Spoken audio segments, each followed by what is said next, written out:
Okay, great. And the microphone's on. Great. Okay, so you've made it to the end of the first week of this school, and so hopefully you've enjoyed the time with me and Nathaniel. Certainly, we've enjoyed ourselves during this week, and we're jealous that you have 2 more weeks of learning about frontier things going on in theoretical physics. For this lecture, I want to talk about the future of AI plus physics, kind of speculate about where things are going.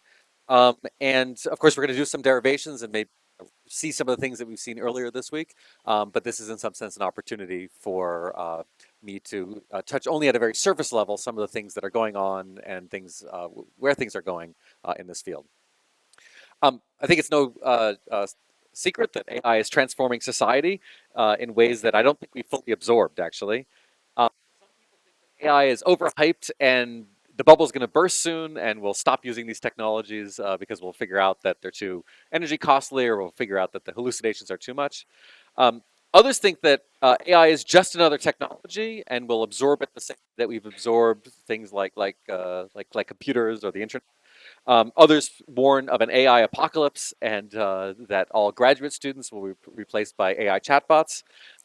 And as Nathaniel said yesterday during Q&A, that in some sense kind of profoundly misunderstands the role of what a grad student is, and that this type of education and training that we're doing, for me, seems like it's going to be essential, and even more essential in the AI era. But in any case, there's probably some truth in all these different perspectives that people have about AI. But the thing that I want to emphasize, and I said this already in the first lecture, but I'll say it again, is that if we are doing curiosity driven scientific research,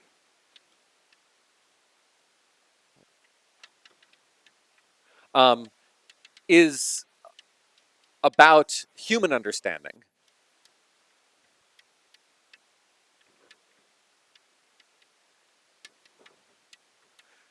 So it's a little bit different if you're doing application-driven research, where you can just validate empirically whether something works the way you want it to. But for curiosity-driven research, we want to understand how the universe works, and it's not enough to have just a machine that's figured out a theory of everything. And so we need to build AI systems with that idea that we need to gain understanding. And hopefully, I've empowered you a little bit in these lectures to think about ways that you have control on the ways that you employ AI. Um, I think there's actually a lot of low-hanging fruit still in AI applied to particle physics. So that's the reason why you look at the archive and it just seems like a flood of AI-related particle physics papers coming out. I'm going to mention some of these in this lecture, but while there is low-hanging fruit, I do encourage you, back to this at the very end, to dream big.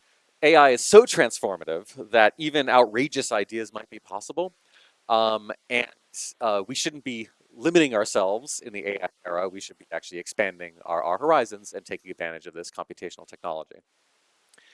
So in these lectures today, I'm going to basically argue, and in certain cases, give explicit examples of ways that AI is poised to change kind of these areas. Um, this is a theoretical school about, want to say how AI could change the way we design, build, and operate experiments, the way we perform and report new physics, make theory predictions, and even be a physicist. And I'll touch on these to different degrees in this lecture today. I probably even missed categories, and so that would be a fun thing to discuss over lunch. And this is definitely not even what I'm going to be saying radical enough. I probably haven't even gotten to anywhere close to what AI will actually end up being. Okay, so let me just go through these in turn, starting off on the more design, build, operate experiments.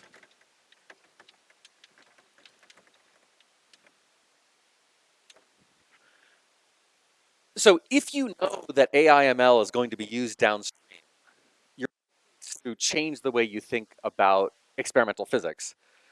So recent community document about AI and the mathematical and physical sciences, and so that's physics, yeah, research, mathematics, astronomy. And one of the hot topics that we discussed was about experimental control. And thing that my colleagues in the experimental world were talking about is using techniques like reinforcement learning to try to optimize the operation of an experiment. AI co-pilots in that role, digital twins where you have essentially side by side the real experiment and the synthetic experiment, and you can do modifications to the twin, the virtual twin, in order to make improvements to the real one. And then like completely self-driving wet labs where you have robots, pouring and things like that. And these are the things that people were talking about. Mm, And I think this is going to happen, and a lot of people are talking about this. But the uh, the thing that I'm worried about is our ability to improve the simulations themselves. Prove now this is simulations of experiment simulations. So we've talked about simulation-based inference, where you say I have a trustable simulation of the data generating process. But if you're actually going to change the way that your experiment itself is operating, possibly even in real, you better really understand your apparatus at the simulation level. And example of a tool that we use all the time is we use Geant all the time to study the passage of particles through matter. And at some level, we want to know, can we build a simulation framework that's even better than Geant, in the sense of Geant being a framework of which you could have a lot of like test beam data or other information, so that simultaneously the simulation is responding to the data, which is responding to the simulation, kind of a feedback loop, in order to make sure that you're always getting the most accurate representation of the experimental situation. Um, so this is something where we're probably going to use AI, but the limitation that I see is in our ability to simulate what an experiment is doing, especially an experiment that has knobs that the robot can around. The other thing that seems almost absolutely clear that's going to change is experimental documentation. Um, and uh, I think sometimes we joke about asking the chatbot for information, but when you have a huge technical documentation, it really is not possible to get or to process that amount of documentation. For example, if you're a new person, just joined the LIGO experiment, you've just joined Atlas or CMS, now you need to figure out, how do you use frameworks? What do you do? You have to be on shift. And a chatbot style interface to that information is quite helpful. And that's what's being done. A number of experiments are doing this. For example, the upcoming electron ion collider, part of the thinking about it hasn't even been built yet, but part of the thinking is making sure that the documentation is provided in a form that can be ingested by an AI and then accessed by a user through a chatbot style interface. Um, you might get really worried about this because, again, chatbots and hallucination and whatnot, but there's various strategies. One buzzword is called retrieval augmented generation, where you actually make sure that the actual text that's used in your documentation. And one way that this is not public, but one way we tried retrieval augmented generation was for a strategic planning document that we talked about in Q&A, P5 report document for U.S. particle physics. And I forget if that I don't think we hit 100 pages exactly. Maybe we got close to it, but that's a beast of a document to read end to end. So we said, oh, let's try retrieval augmented generation and see if you built a chatbot, could you ask questions about the P5 report? And it worked. Not only did it work, but it was able to kind of read in between the lines a little bit and kind of guess some of the that was going on behind the scenes. And you can imagine a similar type of thing being used for monstrous amounts of technical documentation, so that you can actually get trusted information, citing even to the appropriate parts in the literature, and maybe just something that becomes absolutely standard in the experimental world. So those are some of the things that I'm thinking about in terms of designing and building and operating experiments. So let me pause here to see if there's any questions before I move on.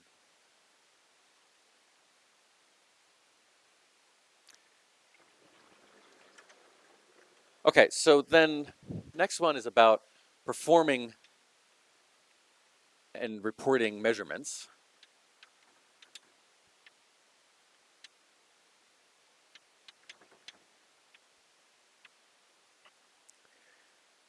So, be a controversial, um, uh, but my sense is that we're entering an era where experimental precision is theory predictions.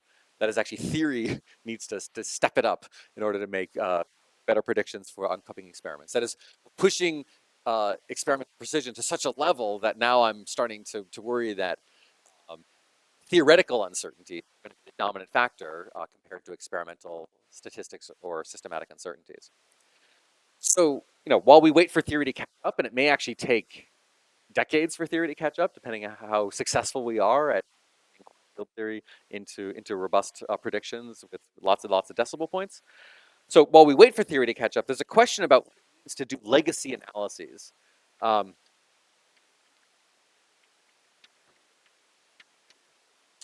so you want to do an experiment, and you would like to make sure that data stored in a format that will be able to analyze down the line. In particular, even if you just want to compare a new experiment to an old experiment, you would like to be able to store the old experiment information in a way that's processable in the future.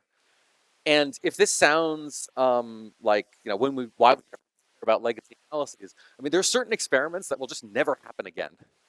Um, we will never again, probably in the history of humanity, make beams of antiprotons and go them to high energy. That is, the Tevatron is the last experiment we will ever build antiprotons because they're kind of a pain to manipulate and make. We have other beams that are more useful or other technologies that might come along. Unfortunately, the Tevatron data is not really stored in a way that we can go back and ask questions about saying, hey, I'm a little bit curious about something about antiproton-proton collisions. So we're now kind of stuck. The LEP era with electron-positron collisions, that was in a way that was a little bit more accessible. But of the 4 LEP experiments, only 2 of those experiments actually have data that we can in legacy form.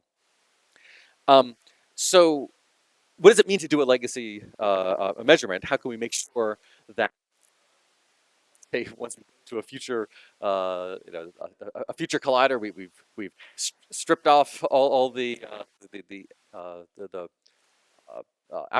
Large Hadron Collider. We're now looking at a future circular collider. Let's go back actually to some old LHC data and compare to an old one. What are we supposed to do? So if you have a trustable simulation,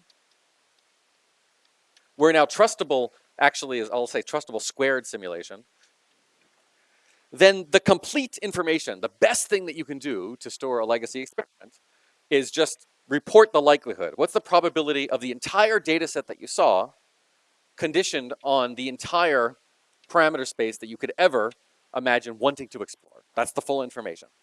Like that's when we that is everything. But now it's like trustable squared. Not only do I need to make sure that this thing is accurate, but the squared part is that I really have to anticipate every possible new physics scenario that I can possibly imagine doing. And so it has to be trustable in the sense also of spanning the space of parameters you might care about, which seems unlikely. It's unlikely that human creativity is going to end when an experiment does. And people have ideas. What if theory improves or changes? What if this changes? And if that changes, then that likelihood that you built, which was relevant for one era, may not be relevant for a future era. And this falls into the general category of how do you reinterpret old data. So my guess about where things are going, my guess is that we're going to move to a framework where we try to separate experimental and theory aspects of inference. I'm not sure this is possible. So this is in the kind of dreaming stage. So let me just remind you what the distinction between experiment and theory is. This is going back to earlier this week. So experiment, if I think about it in this likelihood picture, it's the probability of experimental data. So this is experimental data given what? Okay, we'll come back to that in a second. And then theory is about particle level data, truth level data,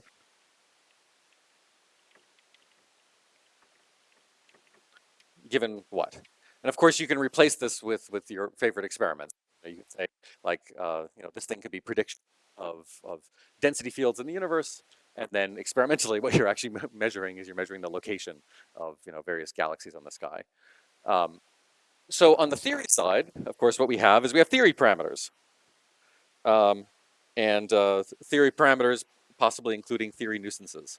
So these are theory parameters that describe the theories that I care about. And experimentally, of course, what you report is experimental data, but as a type of likelihood, this is the distortion your experiment does to your kind of underlying data. And then you have experimental nuisance parameters that say, I might not know exactly how my detector operates. But these are the kind of fundamental different ingredients that we have on different sides. And the challenge is that these need to be convolved with each other. And in the process of convolving, it can be difficult to deconvolve them.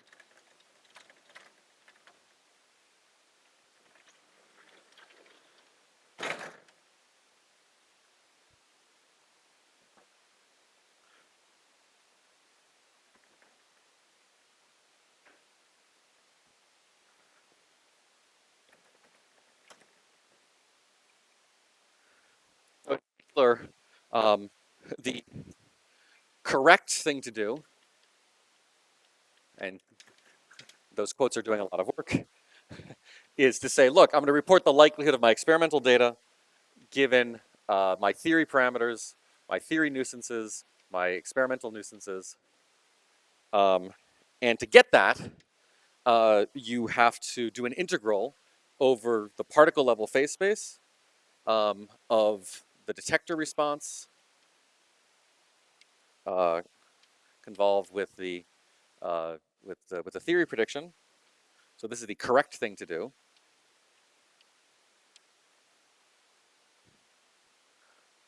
But trying to preserve this whole thing, right?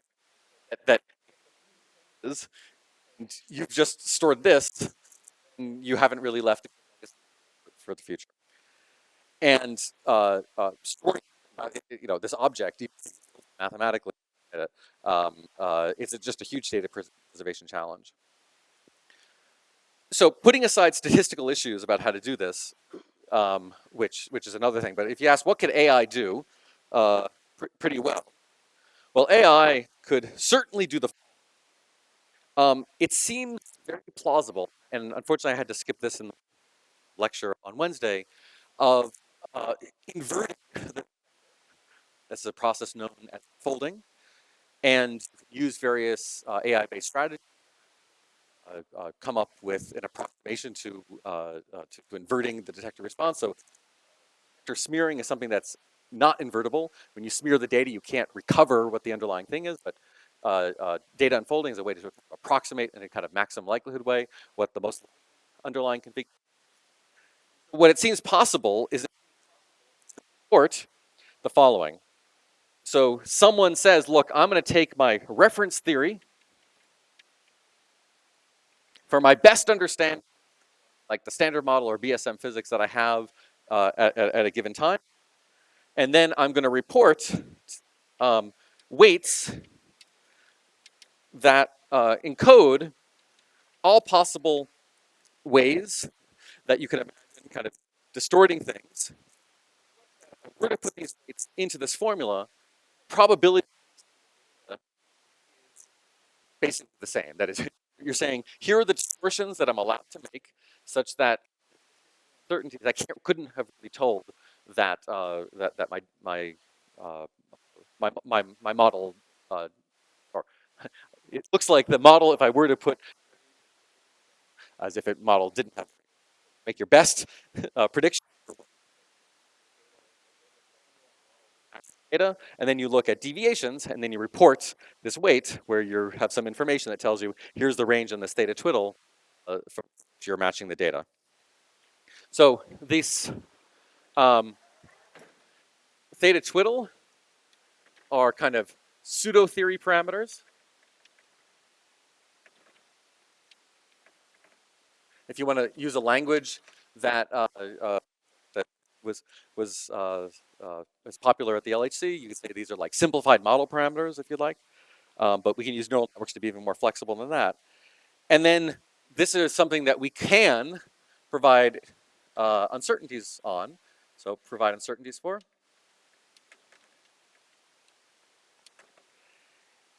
And then when someone comes up with new theory, hopefully that's estimated within the same framework of the pseudo theory parameters. That is, your new theory isn't so different from the scope of things that these pseudo theory parameters cover. And if you store those weights, imagine doing arbitrary downstream analyses when new theory things come in.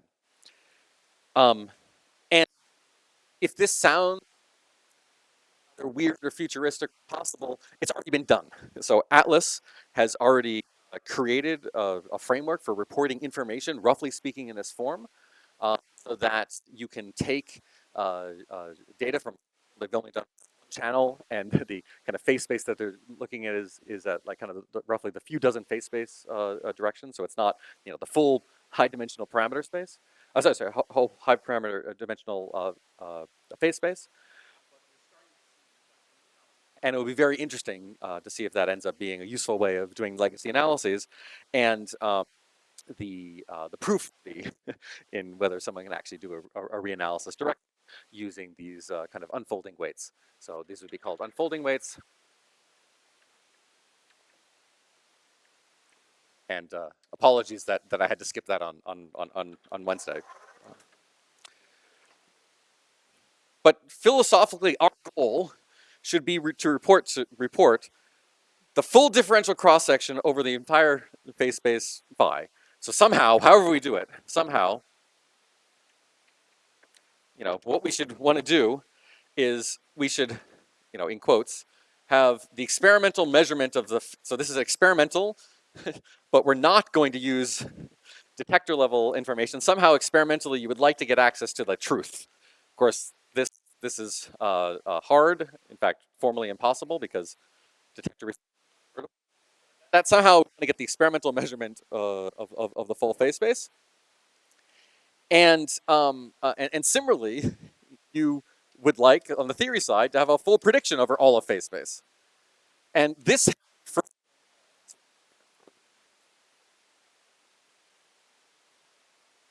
that would be the end experiment, is to report that. And this is the thing that could continue to evolve as we get better at doing theory calculations. And that evolution could happen, potentially over centuries. We're now at the scale of experiments that it's hard to imagine humanity building. I said already, another Tevatron. Would we ever build another LHC? Would we ever build something with the exact technical specifications of LIGO? No, probably not. And we need to think about how to keep that absolutely precious information from like.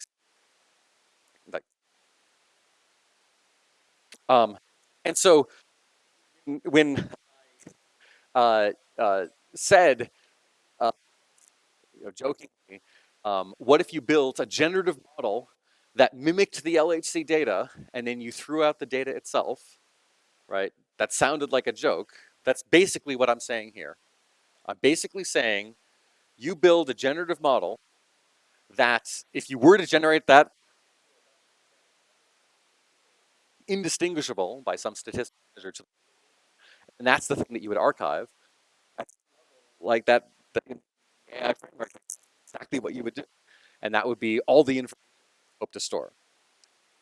And then the challenge is this provide uncertainties for, and that there's not just one prediction, but of course, this would come with the appropriate nuisances.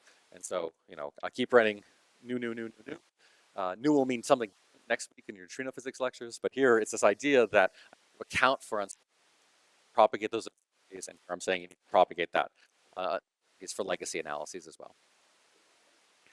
But if you're able to succeed in doing this, the benefit, even right now, ignoring legacy, the benefit right now, easier to combine the results from multiple experiments or multiple different measurements into one coherent theory prediction. And I think that's also where we need to be going. This is in order to make sure that we're not playing the game of whack-a-mole, where I take my theory model, I fit it in one place, and then in the process of fitting it to one experiment, I end up just from another one. That we should be able to have good simultaneously fits to everything. Uh, and the next version of the particle data group guide could be one where you imagine kind of some level like legacy storing this as the kind of fundamental information of the experiment. Okay, any questions about that? Yeah, yeah.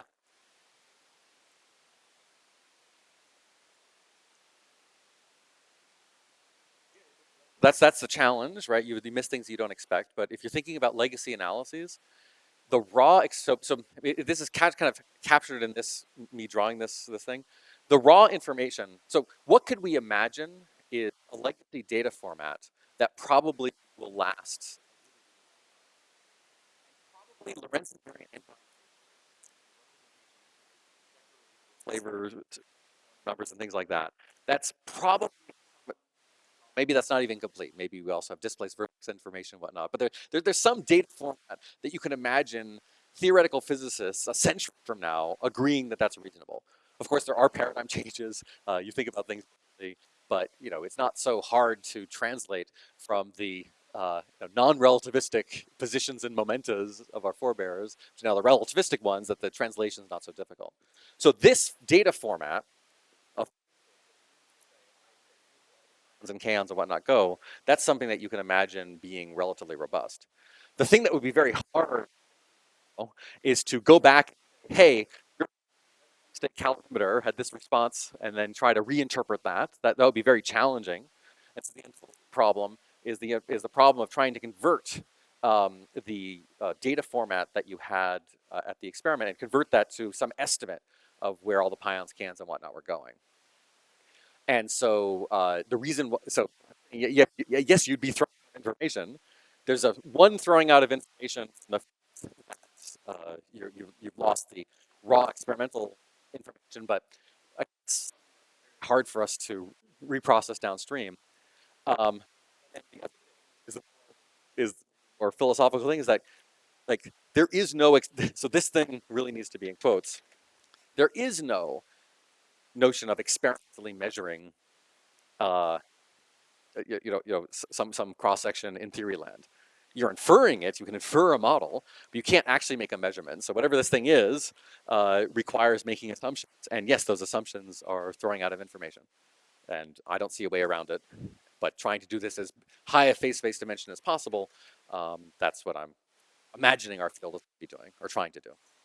Of course, I'd be thrilled if you found another solution, and maybe there is some way of archiving the truly raw information in a way that I could truly reprocess it if someone came up with some crazy scenario that changed your assumptions about how particles interact with your detector. But my best guess is that we'd have to do it in this way. Okay, so the next thing that I want to talk about. Sorry, any other questions?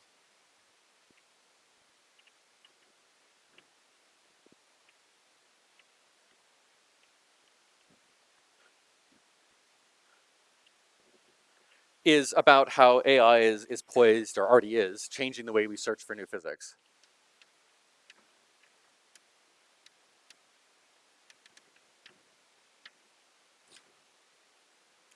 I was a grad student, and you were a model, a BSM model. You had your model, you believed in the truth of your model, you made predictions of what your model would look like. See, of course, the LHC wasn't turned on yet, so you're making predictions about what would be seen at the LHC. And um, that idea of you know you have insight into the way that the universe works, and all it is left for is for the experiment to, of course, confirm your brilliant idea, and then you get home to get your Nobel Prize. That was the mentality when I was a grad degree, and this started to change as the LHC turned on. that a bunch of different new physics scenarios basically looked kind of the same, or that's very specific new physics scenarios were so specific they weren't actually good guideposts to decide what you wanted to look for. And so there was a transition, as I've already mentioned, a transition from explicit, specific model to simplified models. And now that we have actually seen any evidence for any deviations, there's also a movement towards even more general, assuming that your states are going toward moving more to an, you're going from specific models to more and more general frameworks. And those more and more general frameworks are trying to cover as many scenarios as you possibly can, where if you tell me that there's no new on-shell particles up at some cutoff scale, like, yes, an EFT, SMEFT-like description, all the that you could hope physicality. Um, so in this kind of trend from going from specific models to parameterized simplification, you can go even further into the world of anomaly detection, um, which is a hot topic. And anomaly detection basically says I want it for just deviations from the standard model, whatever that means. I don't even need to give you a specific model. It might sound like why am I saying I'm going from models to more general parameterizations, SMEFT even more general. Anomaly detection, like where is it going? It's the most general thing. It's all possible different from the standard model. It's a giant search space. And you ask the question, like, what do you mean? What do you mean by anomalous?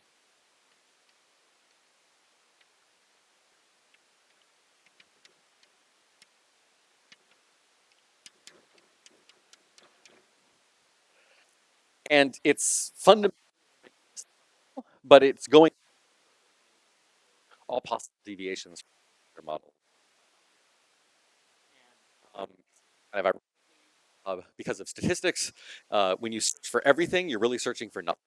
Um, some, if people have heard about the look elsewhere effect, you look for many, just by random chance. There's a high probability some deviation in one of those hypotheses, and that's a statistical challenge that, um, depending on your perspective, this is abhorrent. We should be anchoring ourselves to theory, um, or you could say this is actually how all you don't want to waste human effort looking for specific models when actually you could search everywhere. As in many things, probably the truth is somewhere in between. Um,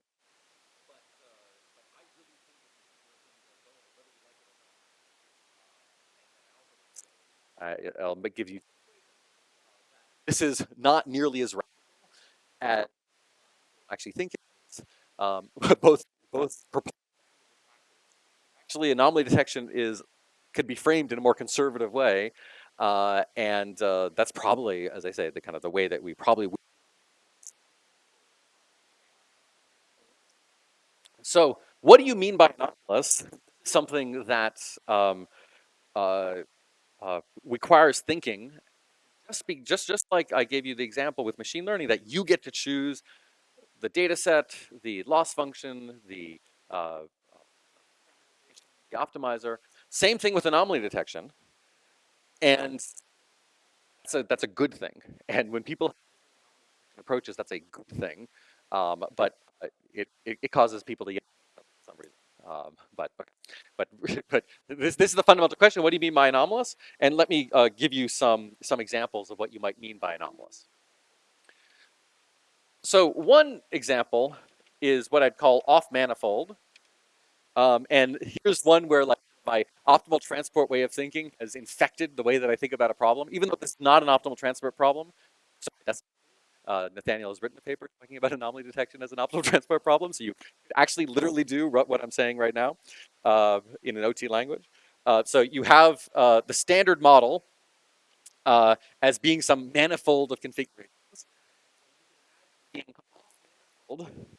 in the sense that you have some anomalous event. So this is like the space of all ordinary things that the standard model does. You someone have anomalous event and you compute some distance, could be something else.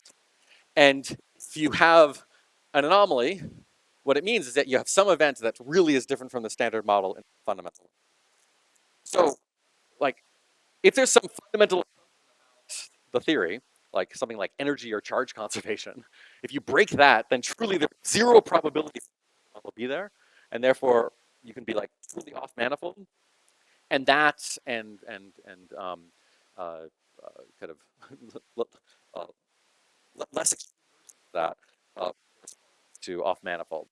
So here the cross section for the standard model at that anomalous phase space point is either equal to zero or approximately zero at a level where like I really have trust that the tails of distributions won't get there. And here the standard model prediction, because it's so small or even zero, any observation is a true surprise.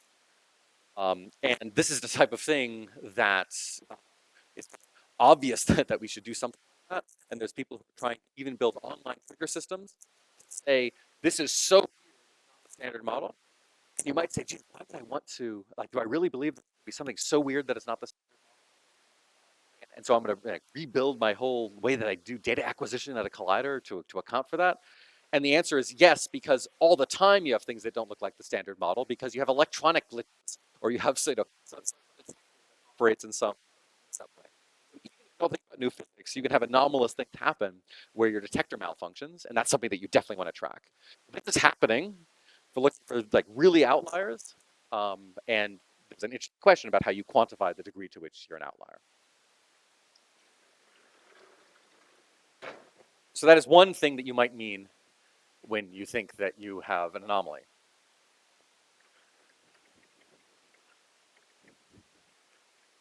Another thing that you might mean, and this now kind of ties more towards an effective field theory description, is that you have a tail event. So you have a situation where in some appropriate coordinate system, you have the probability of what the standard model would do, and then you have some anomaly, you have some upward fluctuation at the tail,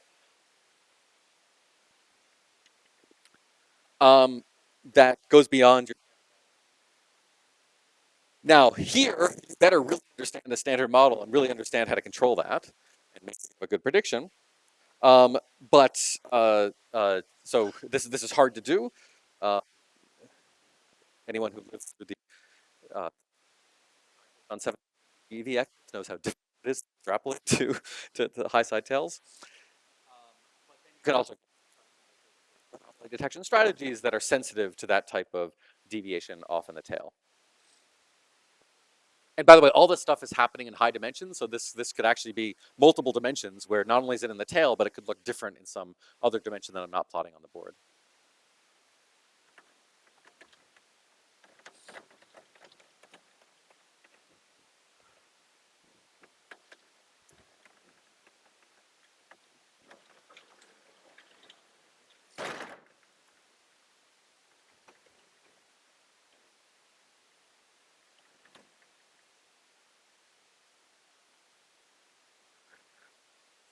The thing that you might do, which is now like a bump hunt, certainly the way the Higgs boson was discovered, in open density. This is a case where you have sideband information, so the same in some coordinate system, some coordinates, a standard model prediction, and then you have some overdensity, and that's your anomaly.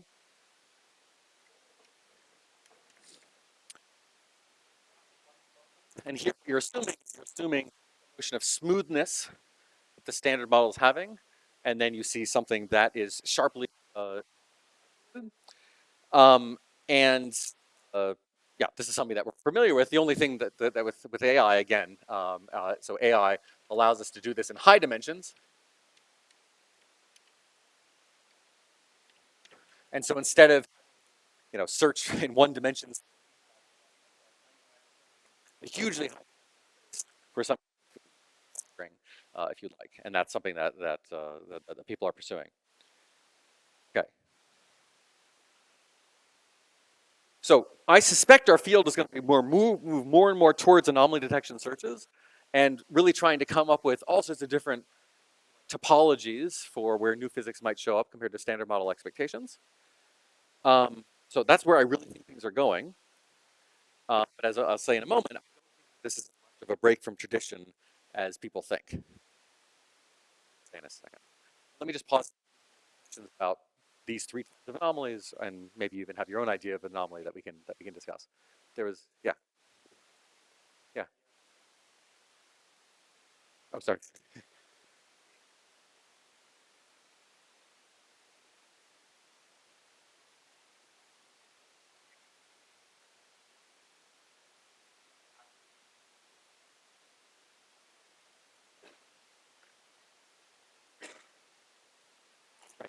The question that you're asking, how is this different than is what already been done? Okay, so I will say this coming up. Okay, um, and when I say I don't think that, like, the proponents who say we should do anomaly detection, they will say things like we shouldn't do SMEFT anymore. We should do anomaly detection. What I'm trying to say is that those things are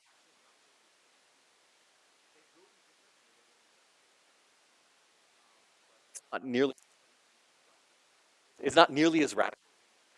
But to anticipate the answer, it's that in the context of SMEFT, you are projecting to the space of things that SMEFT can do. So when you say I'm going out in a tail, you're saying I'm going to look out in tails only in directions that SMEFT allows me to populate. And in particular, there are certain things that SMEFT can't let you do consistent with power counting. Like you can't have one, it's like different channels correlate a, at least to a certain dimension, a cutoff operator relations between the other thing could go down, for example. They're correlated in a way. Um, and so, like, if you want to make a lot of Z bosons, more Z bosons than you expect, then just by electric symmetry, then there's some prediction about either photons or W's. And if you don't allow for cancellations between operators, which you shouldn't expect giant deviations, then it's going to be hard to get like an excess in one place without it showing up elsewhere. So it's the assumption that's built into SMAP that actually changes the subspace of tail events that you could look at. Whereas anomaly detection would say, I could do something that you could actually convince yourself could only happen from, and in this context, you would say that's unlikely. But in the anomaly detection thing, you'd say, oh, deviation. Space of different deviations that you have, whether it should be specific or form specific. Does that make some sense? Yeah.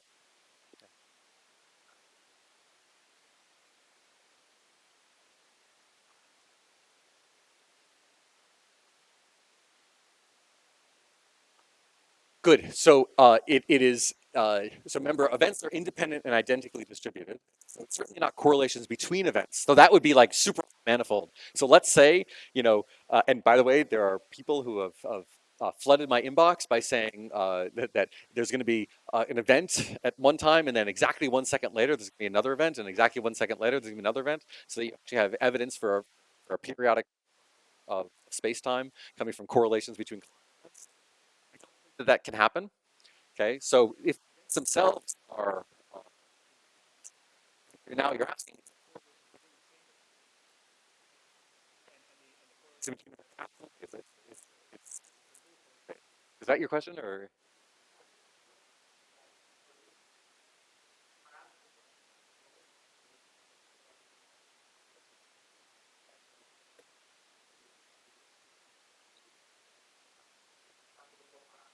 yes? Yeah.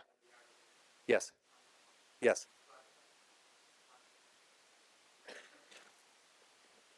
Okay. So good. So let me uh, repeat what you just said, and I'm going to introduce. Uh, uh, modify your question in the following way.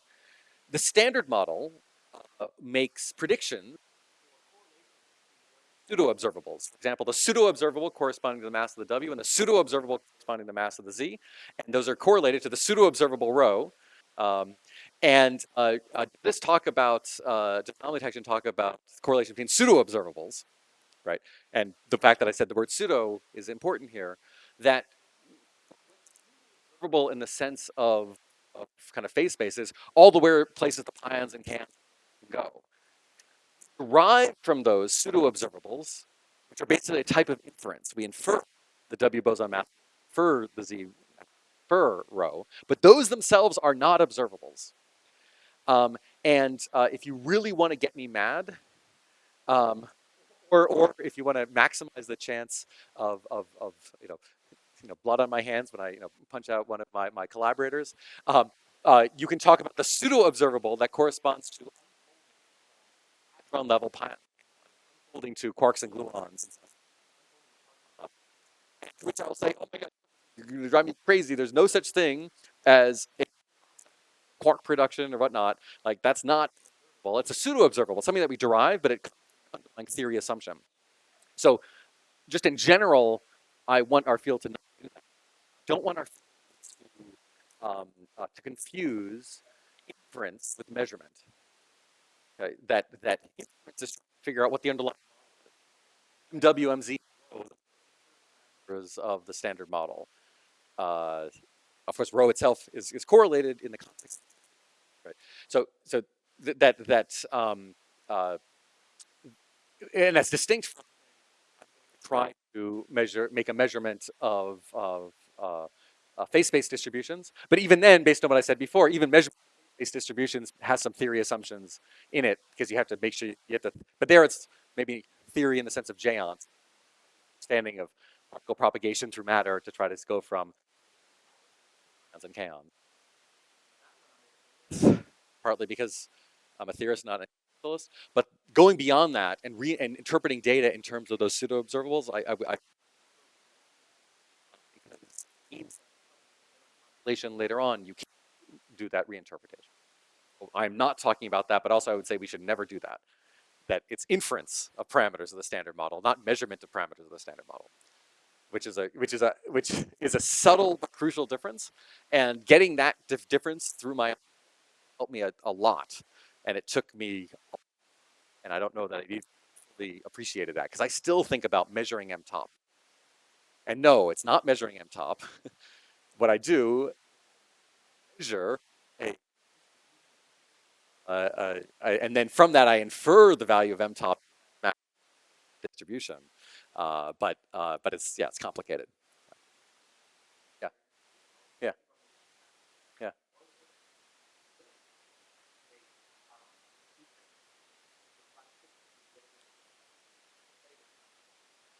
Right. Yeah. So what was said is that different distributions, but that's fully captured by full phase space. Full phase space has all those correlations.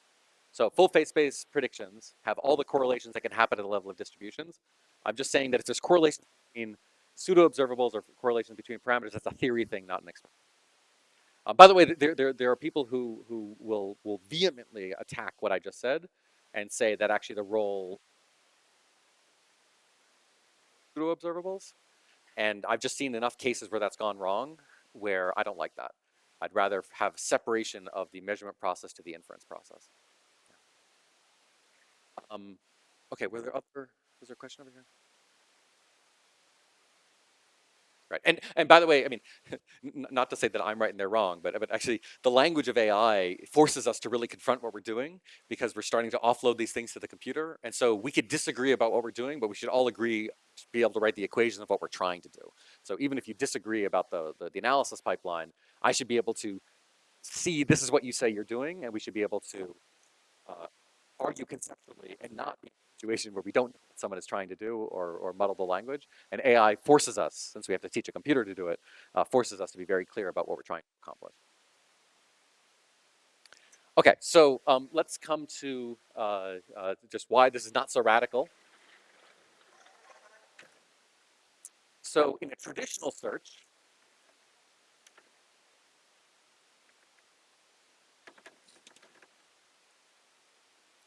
in a traditional search, um, you would say that I look at the probability of phase space and um, let quantum interference just for simplicity, and you say I have some signal fraction that I'm trying to infer.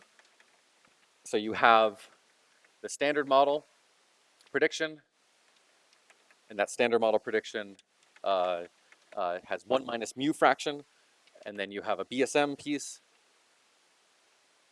Um, where you have specified your favorite BSM model, and then you try to infer the value of mu from this problem.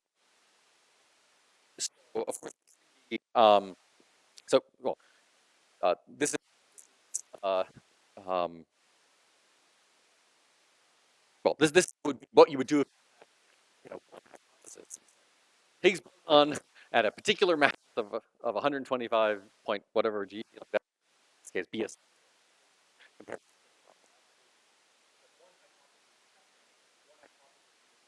given the data, what is a traditional theory search? You want to just do it a little bit more refined. Say, I want to do a theory search conditioned on uh, the uh, uh, the signal fraction, nuisance parameters corresponding to what the standard model could do, theory parameters corresponding to the BSM model that I'm trying to achieve. And I do exactly the same thing, but now I say that there's one thing of saying the standard model plus all possible variations that I can imagine that are kind of nuisances, things that I haven't fully constrained. And I can use theory calculations to minimize this. And then I want to infer for my BSM model what that probability is, but conditioned on the specific parameters of that BSM model. And then you want to do a joint inference over the fraction for the inference to confidence on all these parameters. Of course, the BSM can be complicated thing to do. So it was brought up to be. So in the SMEF context, the SMEF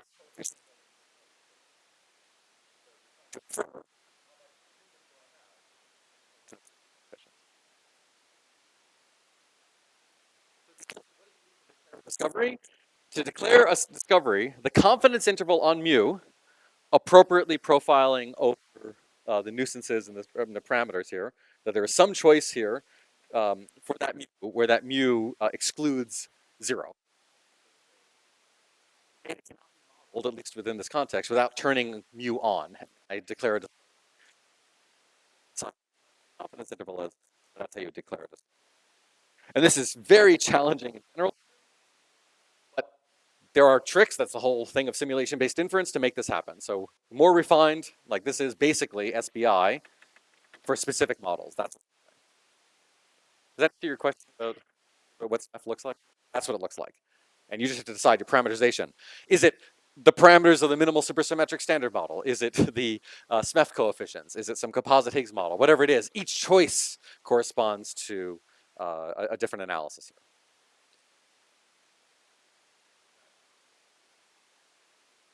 So what is anomaly detection? Yeah. And here, this is for the simple case that I assume no interference. If there is interference, that becomes more interesting. You can always package it as BSM includes the interference part, but then the interpretation of mu is a little bit complicated. And there are some people, I mean, the real thing that you would do is what's the probability conditioned on that? So that's the full thing that you would do, where mu itself could be just a parameter. But we, as you said, that doesn't really make sense in this context. Okay, so what is anomaly detection, in my view?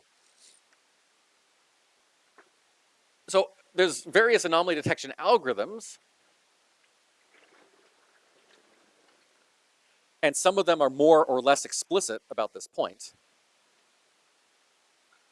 But at some basic level, anomaly detection, it's the same formula, only our notion of what it means to be anomaly is more necessarily than what can do. So the first thing to say is that I don't see a way of getting around the fact that you need to have a good prediction of the standard model. So for anyone who's spending their time doing standard model calculations, know essential for new physics searches. Why? Because we're a 5 sigma discovery field. You better know what the standard model will do on a bad day, one out of, and you better have that prediction nailed, otherwise a false discovery. So yes, predict the standard model. Please put in some nuisance parameters. You'll make me happy. Also, at some level, you need to define for yourself what you mean by an anomaly. So, like, you can't get away without saying implicitly or explicitly, what do you mean for something to be anomalous? Now, maybe you have many, many different possibilities for what it means to be anomalous, in which case you have parameters that say, I'm going to look at overdensities here, here, here, here, here, here, here. Okay, therefore the overdensity location and the size of it are parameters. They're not field theory parameters. They're not things that are in a Lagrangian, but they're still a way of parameterizing what anomalies could look like. And again, a classic bump hunt is saying, where is my excess going to be? How wide is it? Is it asymmetric or not, right? Basically corresponds to this. With the standard model, you actually might be able to get away with having nuisance parameters that themselves are kind of not real nuisance parameters, but they're just there to put in deviations that you might worry about that your theory isn't getting officially like a little bit. Okay. So here, nu tilde and theta tilde might not be physics parameters in the sense of you wouldn't want to claim that they had a physical meaning in the Lagrange. But once you have standard model with deviations, some notion of what anomalies are, and you want to know, do I see any evidence for an anomaly above the standard model? Do I see any evidence for an anomaly of some strength compared to the standard model? Then you are basically doing this. It just happens to be that your phase space prediction might involve things that aren't physics parameters. Basically what anomaly detection is. In fact, I don't even know how you can do other than this. Like, what does it mean to make a 5 sigma discovery if you can't put a confidence interval on mu that you zero? I just don't even know the other statistical inference. This is statistical inference problem. And I'm just generalizing. I'm going from BSM being specific model to EFT to now saying could be super, super general and not even constrained.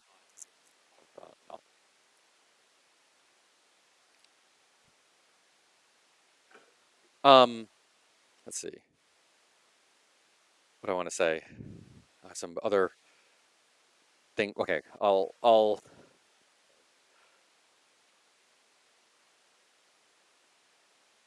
There's more I can say, but let me just say related to this. Um, you might say, wait, you're making things so general. There's going to be a huge look elsewhere effect. I'm looking for an anomaly in every single value of theta. I'm looking everywhere. I've effect. The answer is yes, you do. This is why new physics searches are hard, but it's different than what we had in the past, where we had a lot of different models that people were searching for. It just happened to be different publications, and we didn't look at the combined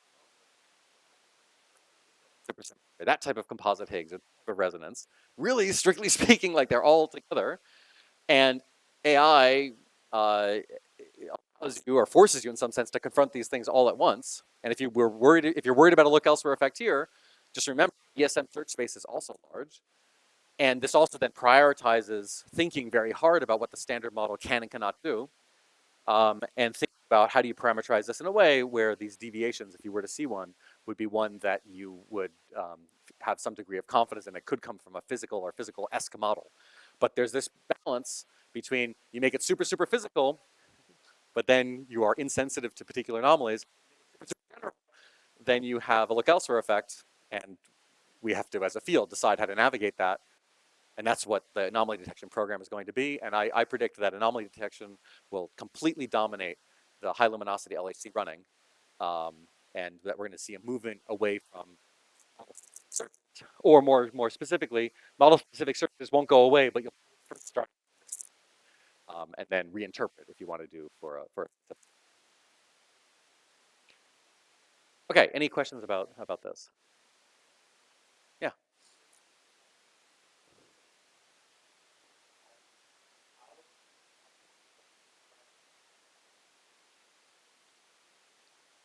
So you define what you mean by an anomaly. So that is your job, is to decide what you think anomalous is. And you'll see people say, oh, no, I'm not doing any human decision making. What I'm doing instead is I'm training an autoencoder, and the autoencoder will learn physics. No, no, but you made a decision. You made a decision to use that particular autoencoder with that particular hyperparameters trained in that particular way. You were implicitly making a prediction, making a statement about what you thought the anomaly was. And because it's in a machine learning framework, you actually were doing this with actually a prior over things. Like there's things that the autoencoder is more likely or less likely to do. So but it's an implicit prior. It's not explicit. I'm saying that we should do it explicit. And you say, well, how would I go about doing that? Well, simplified models was an example of doing that. You say, well,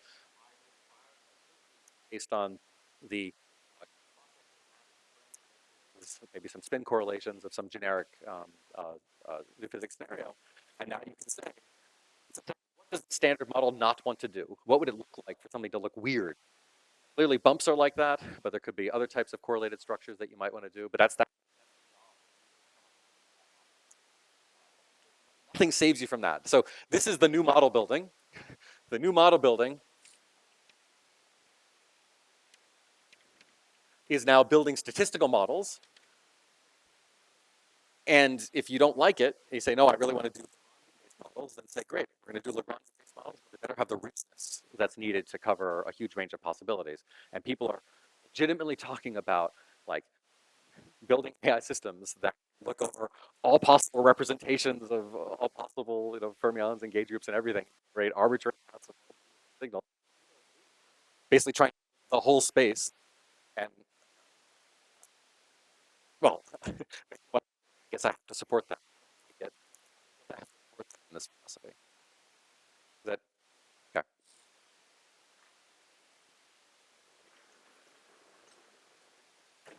Let me actually just say why I don't like that.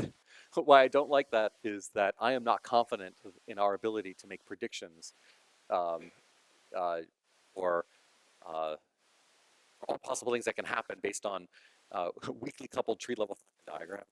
Saying that that's what new physics is, and I'm worried that actually we've had the lamppost effect of looking in perturbative scenarios, that non-perturbative physics might actually be the way that new physics shows up, and that because we can't simulate reliably new physics scenarios involving non-perturbative physics, at least non-perturbative physics that's not exactly QCD, that we might miss out on something. So that's why I like this more general framing rather than one that's based on uh, yeah, perturbative fine. Yeah,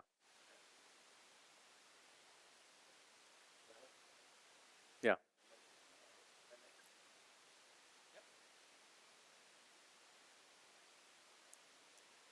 yeah. Ironically, this is what I worked on as a graduate student because at the time you thought that the LHC was going to light up, and the problem wasn't going to be to see new physics. The problem was going to be infer what new physics have you seen, right? So that was that problem. If that's the situation we're in, like this is incredible. So I have an opinion on this that no one's going to want to hear, um, uh, because we have high luminosity LHC, and again, no one's going to want to hear this. But let's say a decade of running. Um,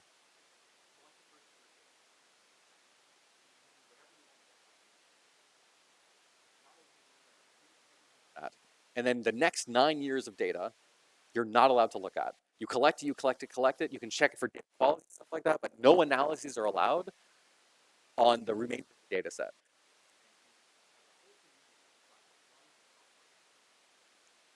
You get 1 year of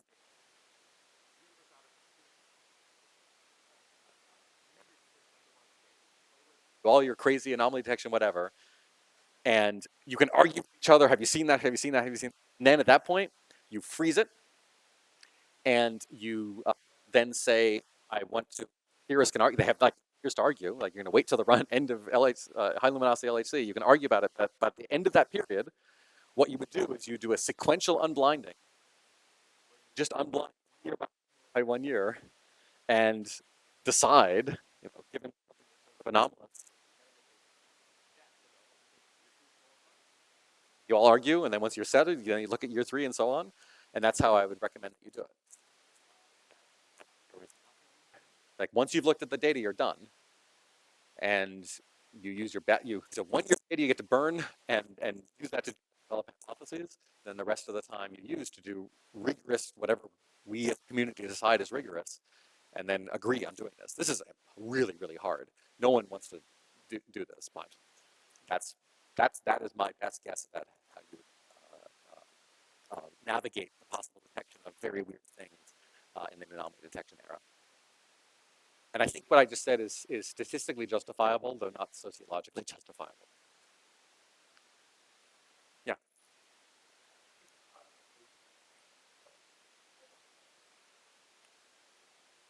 So the question was, as we enlarge the phase space, doesn't the computational cost become intractable? That's why traditional way, where you actually literally march through and say, I'm making a prediction for each different parameter. That's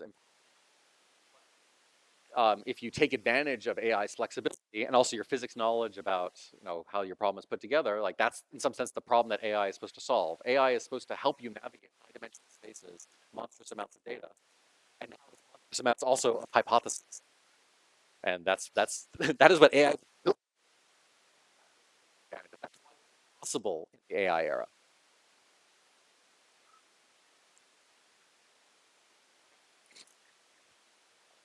So we're theorists, so we want to make theory predictions. And there's a bunch of things that I could say on this topic.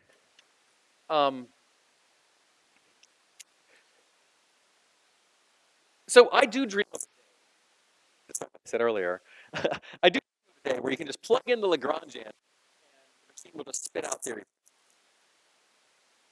But that day also includes non-perturbative theory predictions, not just tree level ones. Um, but fundamentally, I do not believe that there's a shortcut to hard calculation. There's kind of like an information, because are hard, you probably have to invest a huge certain amount of computational resources to even just get the calculation. I don't think AI calculations are hard.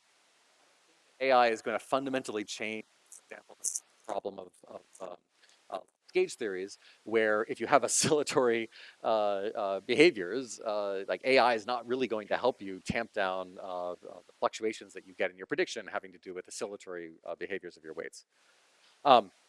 I do believe that AI will help us, will give us how we can do calculations, that you're going to use your AI copilot to get insights about how to do theory calculations or make suggestions about things that you might want to try. But heuristic, that is, strategies that may or may not work, they work most of the time, but sometimes they fail. That's not the same as exact. And theoretical physics, um, you know, physics is an exact science, but we aspire to that, and we need to be. If we, of course, you can't get exact, right? But what's good enough is if you can have, uh, uh, robust predictions with uncertainties, theory uncertainties, your best guess of what things are, such that you expect your answer to be within the theory uncertainties that you predict. And there's a whole different thing, which I'll not talk about, how you actually need to is if you've heard about scale variation as a way to estimate uncertainties, I would like us to go beyond scale variation. Okay, so my dream of having a non-perturbative event generator, that might not be feasible in my lifetime. But if just keep focusing on perturbation theory, and you ask why is perturbation theory hard, and can AI help? Various things that perturbation theory has in it that impedes us being able to make predictions, and maybe AI could help. So the combinatorial explosion of Feynman diagrams. Let's have just the different ways you can sew things together gets combinatorially large, and that explosion impedes doing calculations. And there's people who want to get around that by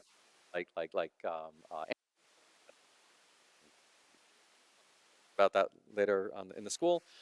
But that's one thing, and ask maybe AI could help with this.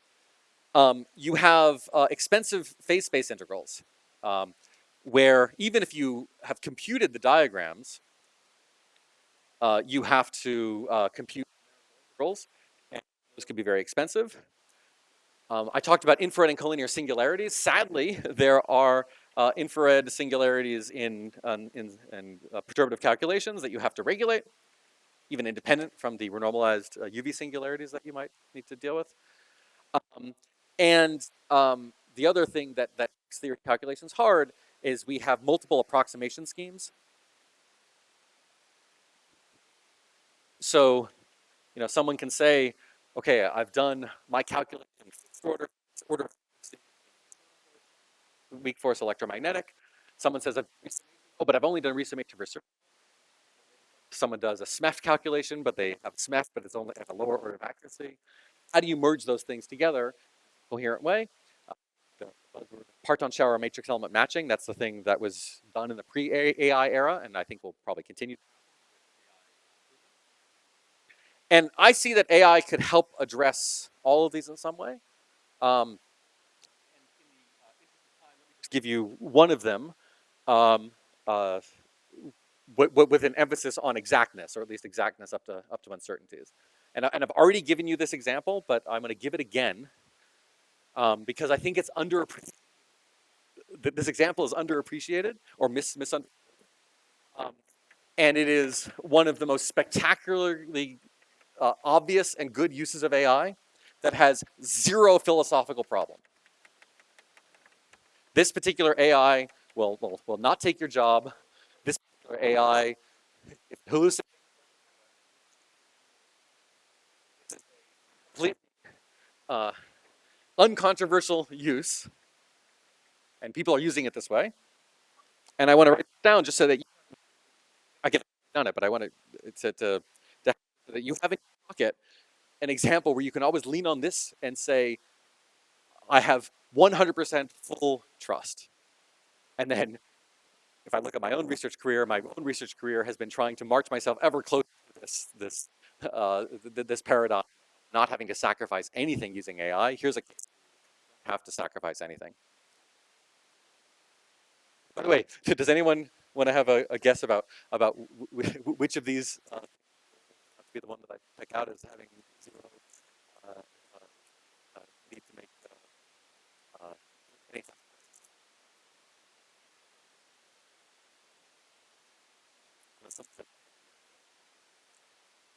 integrals, phase-space integrals, and these are monstrously expensive. Like if you ask lattice gauge theory calculations, like that is the problem of lattice gauge theory, is just doing an integral. If you ask about next to next to next to next, whatever, leading order calculations, those integral level, phase-space is just an example where it's guaranteed to be right. Let me remind you how phase-space integration works. My goal is to estimate an integral of f of x I want to do. And when we were talking about integration, that I can replace this with a sum over samples. Sum over samples. And if I do that, then with kind of guaranteed bounds on how accurate this thing is, that this object is an estimate of the integral where the uncertainty is like 1 over square root of n. In fact, you can beyond that what the actual thing is. And with square root of n, you can draw exactly what you think this thing should be. Okay. So let's take a function that I would like to integrate. And let's say my function on x that I'm trying to integrate looks like the following. Okay, that's the thing that I want to integrate. This is my f of x. And what samples in x, and this sample is one. Oh, when I sample, but every once in time you get a spike in a number. And the variability of this number here, that turns out to lead to large uncertainties. So while this is absolutely 100% correct, so this is sample over x, or sample over uniform x. In fact, you can come up with pathological cases where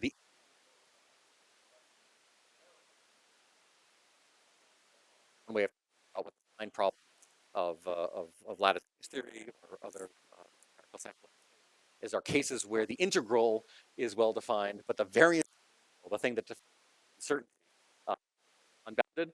And so let me just say, the variance is your enemy. Variance is your enemy because variance leads to uncertainty.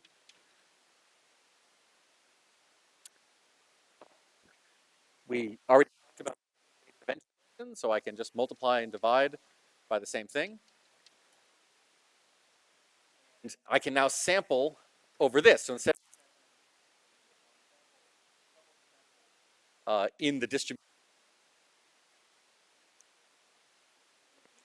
P is similar enough.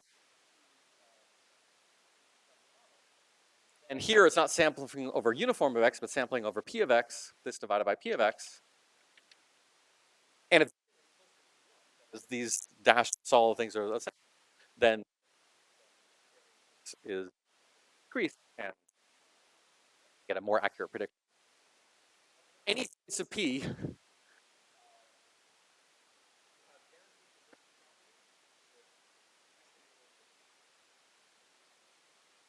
what do you do with machine learning? Says, I'm going to replace this P of x with a parameterized P of x. And then I'm going to set up my loss function. So my loss will be set up in such a way that I try to, like my goal of my loss is to minimize the variance in the sum.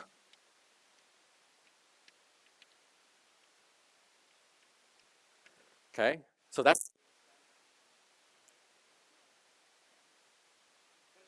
learning. What I say is I'm trying to make P look like F, and that's what we call. So I'm going to learn a generative model that my looks like my F. I'm trying to build a mimic to try to mimic. That sounds like a very machine learning-y thing. It doesn't sound robust, but it turns out for any choice of mimic, for any choice of theta parameters, neural network parameters, not theory parameters in the Lagrangian sense, that no matter what, my integrals will converge. So train P to mimic F, but even if the training is bad, the integral will be correct within error. Controversial use of AI. My colleague at MIT, Fiala Shanahan, this is the example that she shows when people say, how could you possibly trust an AI to do a theory calculation? And then you say, oh, but integrals aren't theory calculations. Like, no, integrals are, like the whole, like the whole framework. I mean, think about all the, of course, sometimes you do analytic integrals, but to the extent you do sampled integrals, that's like a core thing of, and that we are just like walking integral tables at some level. Does this make sense? Yeah.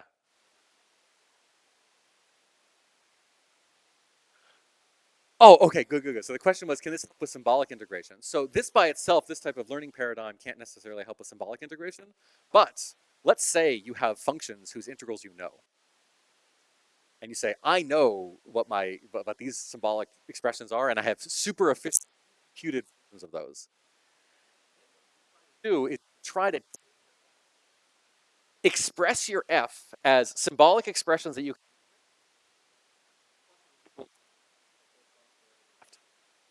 and because you have that residual,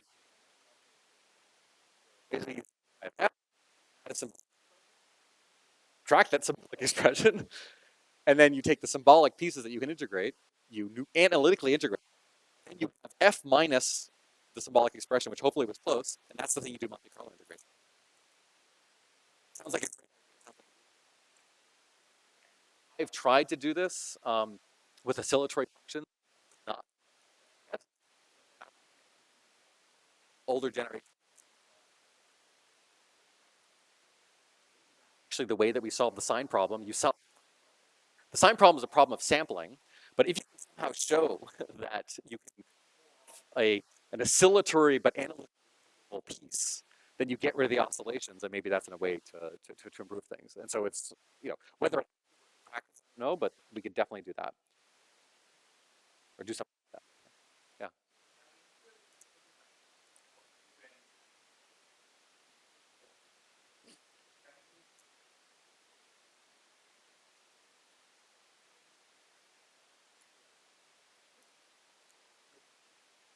great.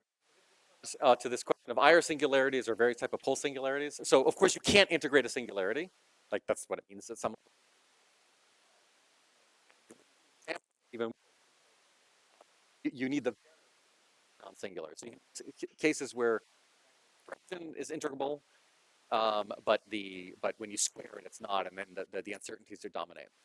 So then what you're asking is, could I learn a function? Could I learn a function that says that this is an integrable expression, but I'm going to choose things that have the right singularity structure in order so that the weights are reasonable? Can you do this? Absolutely, you can do this. And this is, in fact, the reason why MadGraph works so effectively. This is pre-AI. So pre-AI, MadGraph is set up to do phase space integrals, where it uses tree-level Feynman diagrams, gauge-dependent tree-level Feynman diagrams, as a way of estimating where all the singularities are. And that's why it converges so fast, is that there's a way of doing multi-channel phase space integration where I look at all the locations where the poles could be, and I use that. And now AI would just say, ooh, I could learn where those poles are and deal with potentially structures. But this is known to this higher singularities, and normally we do this in a fixed way. Imagine learning where those singular locations are.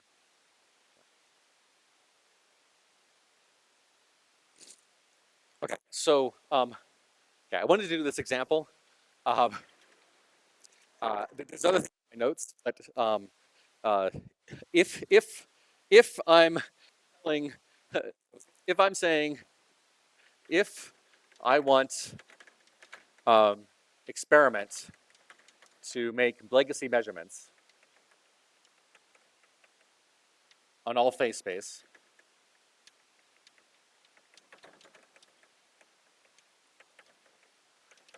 then also I should say that should make predictions for all phase space.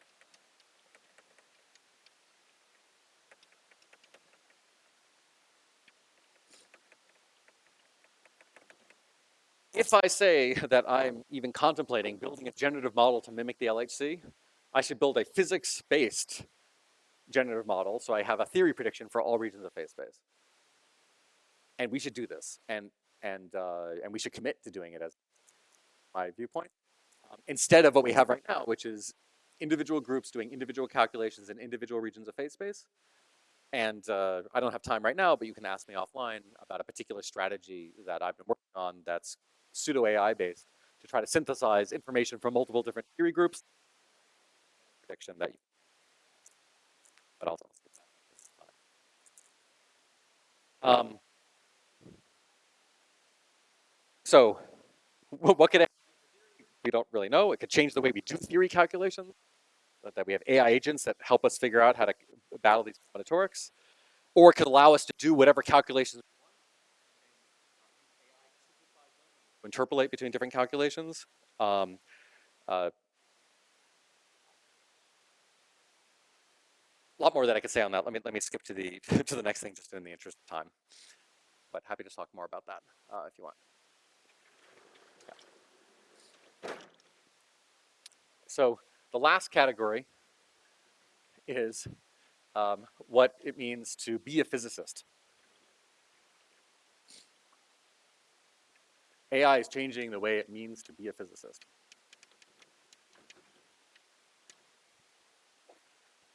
So one thing that's happening now, and it was already happening before, but it's kind of getting accelerated.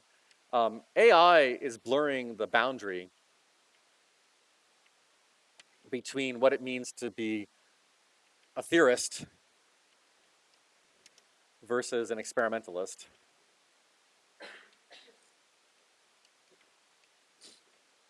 And these are definitely distinct skill sets, but I've had enough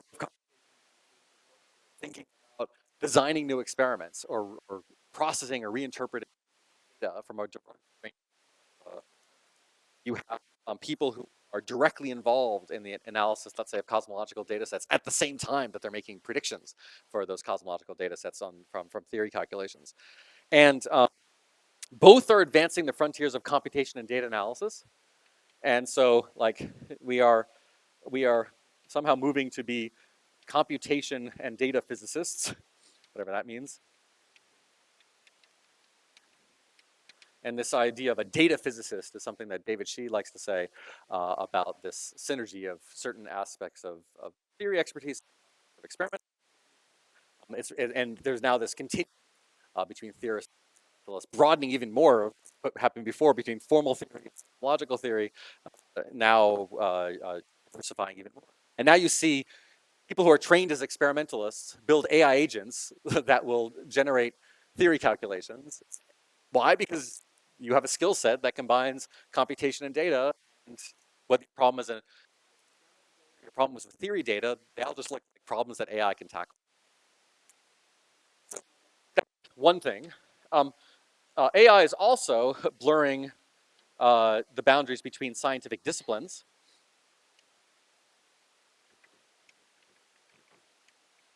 Um,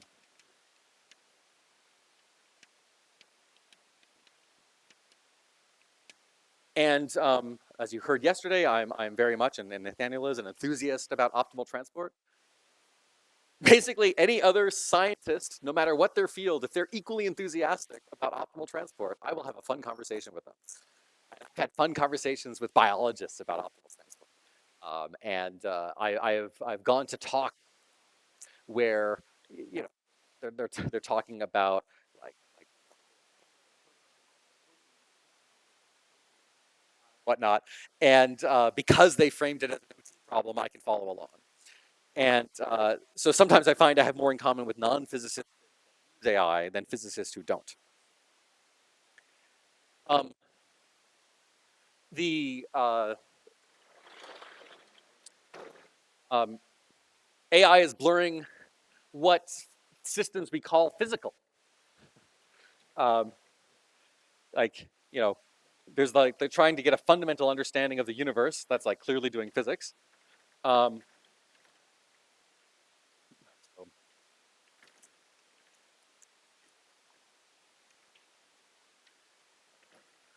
AI is changing what systems are considered physical.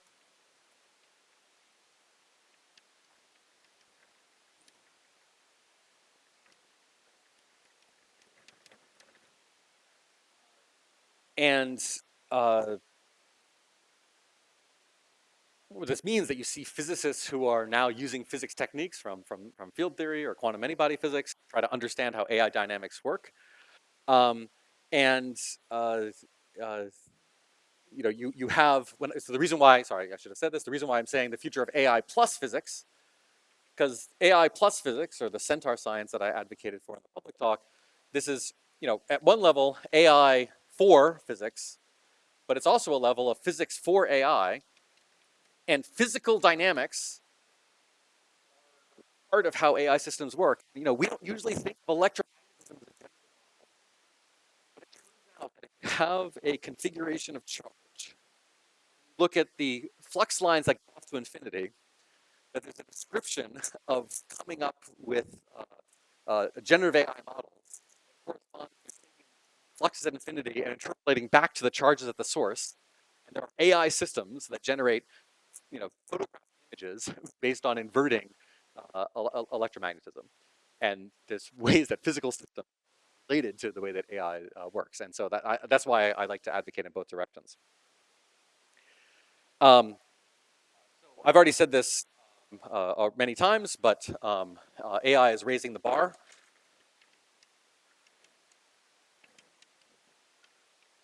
You can't get away with low dimensional inference anymore. You got to do things in high dimensions. Um, Going back to this point of blurring boundaries, in the age of AI, even fields that are like particle physics, nuclear physics, astrophysics, those problems start to look more and more similar. Um, and the reason why is that simulation-based inference is this pretty universal language. We can argue about Bayesian versus frequentist, but simulation-based inference is everywhere. Anytime you're trying to infer parameters of a model from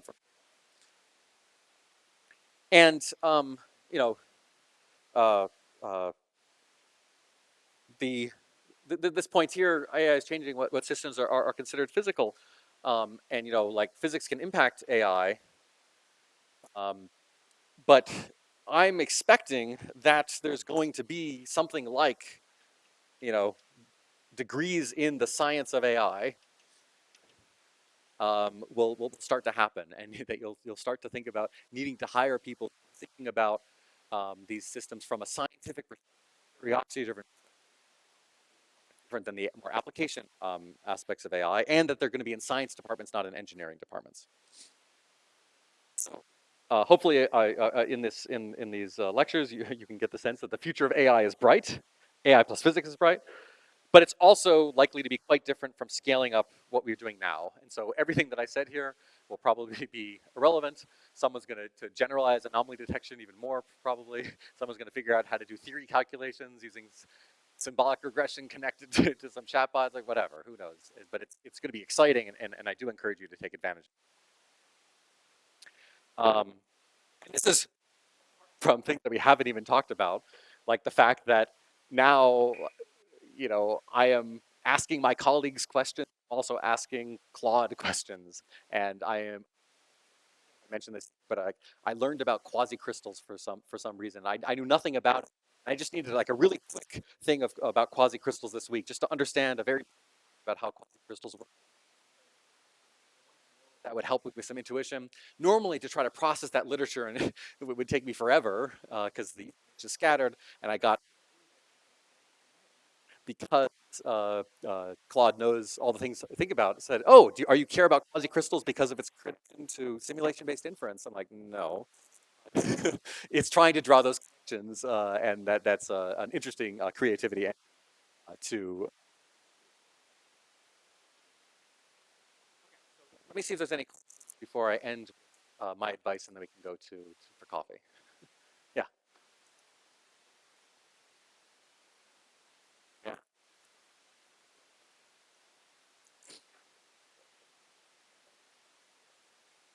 yep, yep.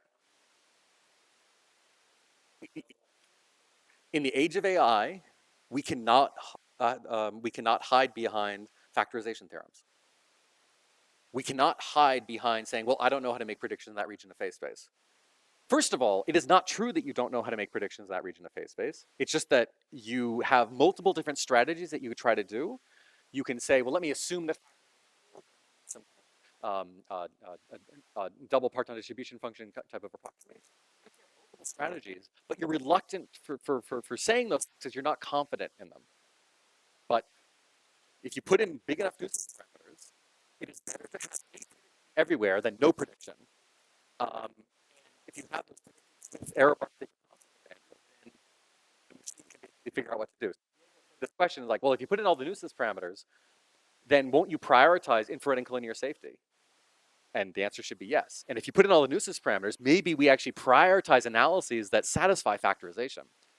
But you're right, we don't know how to do factorization violation, but it's not like you know absolutely nothing. For example, at minimum, you know about unitarity, right? So you know that scattering is unitary. So that means that you're already off to a good start for getting the probability distribution of everywhere because you know at least integrates to one. Okay, so, and that sounds like a joke. It is not a joke because actually what that means is that as you're making predictions in one region of phase space, you get compensation, and those correlations now really start to matter in the era of AI. Um, we've been able to kind of sweep them under the rug before, but this is an invitation to dream big.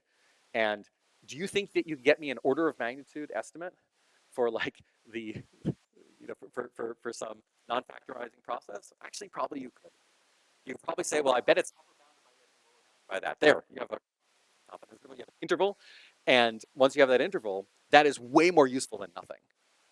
Especially because you can do if you have that. Now an experimentalist can take your prediction and now start asking insane questions. And there are certain things that I've never cared at all about the fraction of kaons versus pions in my collider event. Like, how much strangeness do I really have total? But then you can ask, is the theory of prediction in agreement with experiment? And if it like I don't even know well, actually, I do know the answer. The answer is that there's also production. Um, say, geez, how is that possible? And it may start a theory question. You can say, how can you theory like QC that we think we understand, and yet we can't get the K to pion ratio right in certain extreme regions of space? Is that a theory question? Yes. That's a okay. Oh, it's a more nuclear physics question. Yes, these fields start to look the same. Your inability to tell the difference between different scenarios is impeding your ability to find new physics in extreme regions of space. And so all these things are going to come together. But know how to do it. That's not true. You just don't know how to do it to the level of accuracy that you're used to. Almost that you would be able. It's bounded by above. The cross section is bounded by above for any region of phase space by a barn.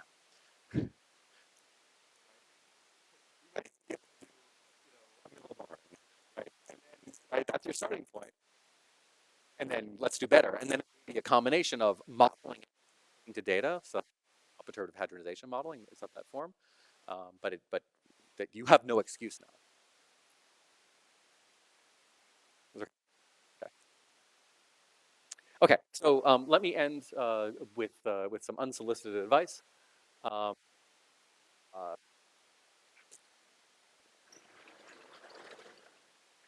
and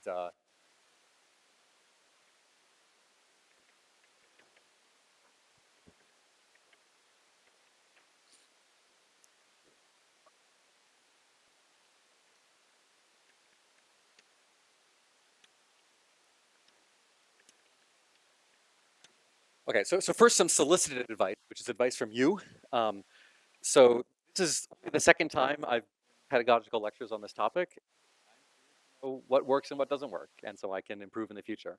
So I think as part of your kind of exit survey for this school, please give feedback, give frank feedback. But it's helpful to know what does work to keep doing and what doesn't work, and what any other comments that you have. But both the positives and negatives can help. Um, uh, so well, anyway, just be honest. But like reinforce the things for exercise. Reinforce the things you want Jesse to do more, and downgrade the things you want me to do less. Um, and enjoy the rest of your time here. Enjoy Nathaniel's last lecture. Um, some of you are going to be very skeptical about doing it. That's fine. But for those of you who are in this direction and decide to dive deeper, here is my advice to you. And there's 4 pieces. And we'll end with this. So the first piece of advice is to continue to apply scientific rigor.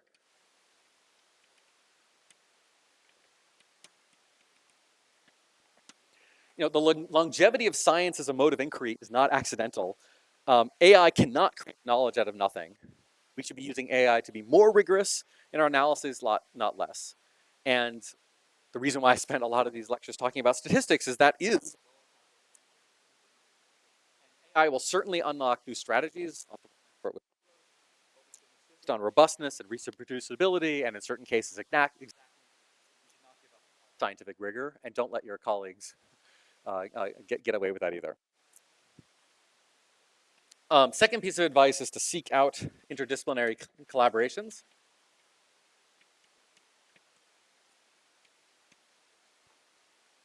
And connections. Um, we do not have a monopoly on good ideas. For me, it learned about if I hadn't at the coffee machine. Um, each scientific discipline does have its own challenges. There's a lot to learn from looking to adjacent fields, and off-the-shelf and bespoke AI tools. And when you seek out these connections, you'll be driven towards more generic tools. Sometimes that's a good idea. Other times you'll need to put domain knowledge. Again, this one is a tough thing to say to people at the PhD and postdoc career stage, but I will say it anyway. It's tough to say it, but be prepared to advocate.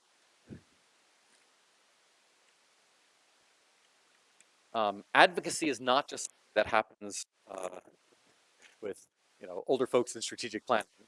Um, any new field will have growing pains and will have detractors.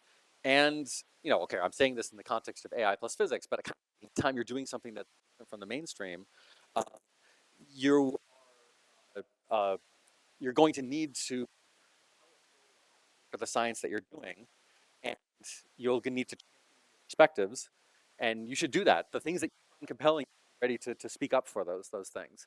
And again, it's kind of an awkward thing to say because you're both learning how to be a scientist, and at the same time of learning how to do science, you're also supposed to advocate for your science. For a young field like AI plus physics, yeah, kind of, it's hard, and you'll nasty, and you'll some your mental well-being in order to be in a position where you can speak up for the things that you think are. Of course, you have to listen to. Part of advocacy is also listening to people who have different points of view.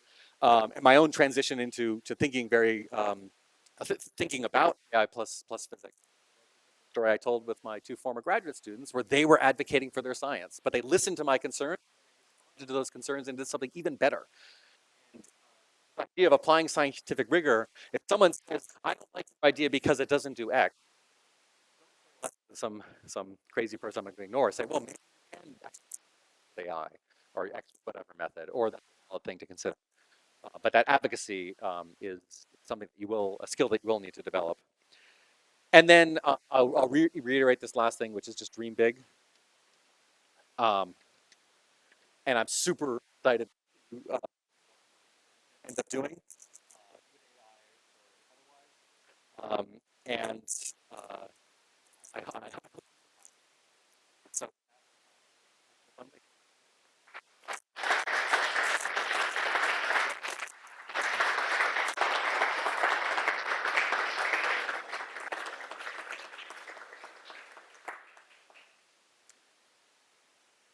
okay. So on that note, if you want to talk more about this, let's do it.